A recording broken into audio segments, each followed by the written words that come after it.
Hello, Assalamualaikum everyone. My name is Liyana and I am alumnus of KYUEM. I was from batch 10. Yes, I know I'm a dinosaur. And I'm a proud Topasian.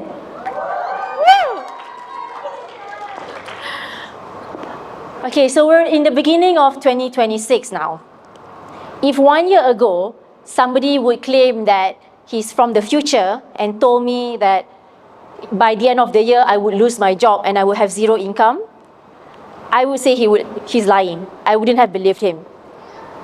Even if I'm convinced, I would think that I would mess up so bad at work, I'll get fired, and eventually get diagnosed with depression. Because at that time, work was my entire identity. And I knew that losing it would crush me. Spoiler alert, that did happen. But now, I've never been happier and more content with my life. I'm living a life that I never even imagined that I could do. For some context, I came from a middle class family. From a very young age, one of my biggest motivation was money. I've always wanted to elevate my family's social status. My first serious ambition was to become an actuary, because my school counselor told me that actuaries get paid well. But after my first internship in an insurance company at an actuarial department, I decided that it's not a good fit for me. So, life eventually led me to investment banking with JP Morgan. And I felt like my prayers were answered. I got a good job which transformed my life. But at the beginning, it was tough. Like there was countless nights of sleepless nights, tears, cancelled holidays. But ultimately, the job ticks the main boxes for me. Good salary, supportive bosses and colleagues, non-toxic culture, and a steep learning curve. I felt like I hit a jackpot. But after 11 years with the firm, sometime around mid last year, I had a strong hunch to rethink my career, especially from Sharia perspective, and also whether the job aligns with my values. There's a topic for another day. I will not be covering it today. But what I do want to cover is my reflection on how we've been defining ambition and success. I've been thinking a lot about why was it so easy for me to come to this decision to quit banking. Of course, it's by God's will. But ultimately, at the core of it, I know it's because I did not have the right purpose of working. I was aiming for FIRE movement. Do you guys know what it is? Financial independence, retire early. I had one goal in mind, which is a retirement target. And once I hit that target, I told myself, I'm going to quit. I'm going to enjoy my money, travel the world. But can you imagine if Taylor Swift had the same mindset? I think we'll be stopped hearing from her after her third or fourth album. She's already so rich and now a billionaire. But why does she keep going? She's one of the lucky ones that could work on something that she is truly passionate about. I recall one of her early interviews when she was like 15 or 16. The interviewer asked her, what if this singing career doesn't work out? What are you going to do? And she said, I'm going to write songs for other artists. Because she loves it that much. Not doing it is like a death sentence to her. But the thing about superficial ambition, it doesn't necessarily manifest as chase of wealth. For certain careers, it might be chase of accolades and status. For example, athletes like Nicole David. If her only ambition is to become #1 squash player in the world, she would have stopped doing squash when you guys are still in diapers. You know, the first time that she got the world title was in 2006. Some of you might not even were born yet at that time. But she kept on going for 13 more years at the same level of excellence. And even after retirement in 2019, she kept going. She turned her passion into purpose. She knew that sports transformed her life, and she wanted to do it for others too. She set up her foundation to help kids through sports. She works closely with ministry to help our sports industry in the country. And that's how you know when you have the right purpose in life.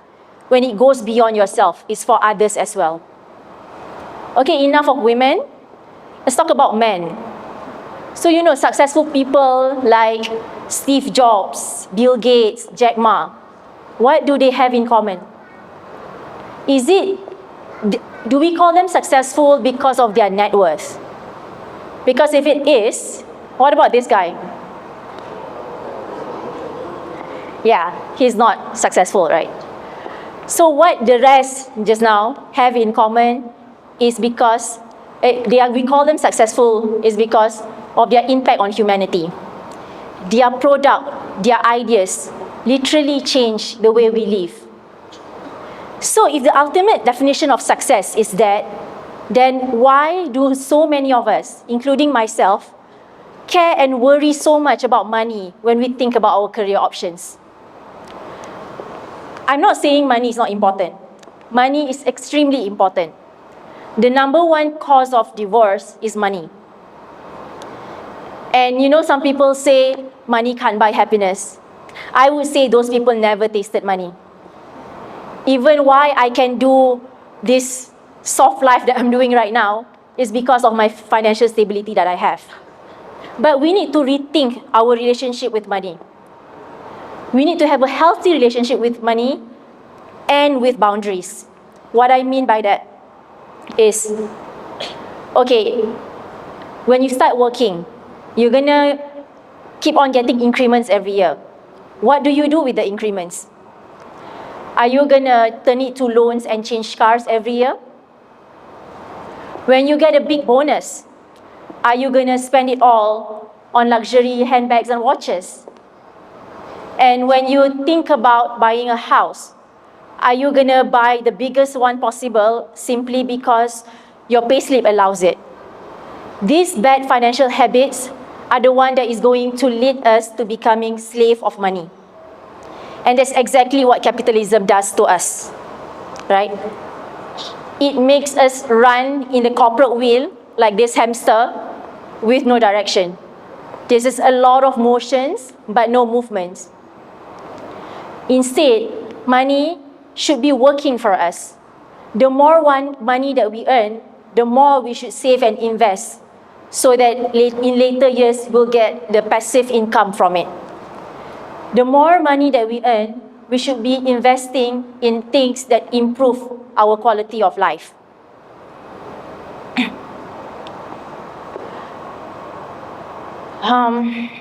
There's an interesting concept that I discovered recently. But the trick is ideally, one day you can ask yourself, now that I'm no longer working for money, what do I want to do? But the trick is you will never get there if you don't teach yourself to feel enough. And you need to start now. I came across an interesting concept recently called the moral ambition, coined by Rutger Bregman. He says that the way we've been defining success has led most of our brightest minds and talents into jobs that do not contribute to humanity. And he calls it a waste of talent. He challenged all of us, when we think about ambition, not to ask ourselves which job that pays me the most. Instead, ask ourselves, what problem do I want to solve? When I read this, it hit me hard because I realized that never once in my life that I paused to ponder upon this question. And perhaps that's why God is pausing my life right now for me to get an answer. Which led me to another interesting concept that I came across, which is The Second Mountain by David Brooks. So he says that many of us in life would climb 2 mountains. The first mountain is the one that we've been climbing since we're very young. You know, the chase for straight A's, top uni, good jobs, promotions, house, cars. It's what society expects of us. But for some people, after a certain point, we will hit a plateau where all these milestones no longer give us the fulfillment. And that's when we hit the valley. Many who hit the valley is an outcome for a major life event, like a burnout, getting fired, sickness, death of a loved one, or a divorce. That's when you start looking at life differently. That's when you think about the second mountain. In the second mountain, it's no longer about what do I want to do, but you ask yourself, what do I want to commit myself to? In the second mountain, it's about commitment to perhaps another person, a community, or even a cause bigger than ourselves. I would say that right now, I'm in the valley phase. Alhamdulillah, nothing major happened to me. I just decided to quit. But it really forced me to think about my next mountain, my next chapter in life. I don't know what it is yet, right? But as a Muslim, I believe that God has already written that chapter for me. It's just a matter of what and when. For now, when I have time, I'm going to use it to explore, to learn, and to grow, so that when I reach the base of the second mountain, I'll be ready. For example, what I'm doing right now, speaking to you guys. 1 year ago, Liyana would have never said yes to this opportunity. Because number one, imposter syndrome, and number two, stage fright. But I told myself enough is enough. That is the time for me to face my fears and my insecurities head on, so that when I climb my second mountain, I don't have these baggages dragging me down anymore. I've talked a lot about these terms, right? FIRE movement, moral ambitions, second mountain. If there's one thing that I hope you guys take away from my session is, do not wait. Do not wait for you to be burnt out. Do not wait for failure to happen or life to push you to the valley. Start asking yourself the tough questions now. And it's not about what do I want to do when I grow up. It's what kind of life do I want to be responsible for. You might not be able to work on your purpose right away upon graduation, and that's okay. For many of us, we still need to climb the first mountain. But knowing your second mountain early on will help you and guide you in climbing the first one. Because life is not a linear line.